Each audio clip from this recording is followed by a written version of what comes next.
Флаг телеканала «Якутия-24» на высоте 1300 метров над уровнем моря. Журналисты Якутии совершили восхождение на одну из самых высоких точек Кобяйского района – пик чекистов. Экспедиция была посвящена 75-летию районной газеты «Дабан».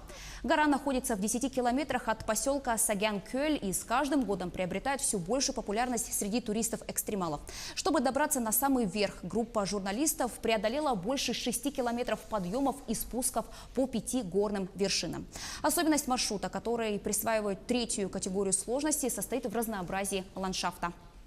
Подъемы по горной местности, вот то, что 5 бугорков, да, очень интересно для людей. Здесь и подъемы, и спуски. Тут человек как бы осознает то, что он может даже вот достичь каких-то вот поставленных целей. Например, люди уже и говорили, что думали, что не поднимутся, а вот сплотившись, помогая друг другу, люди как бы, да,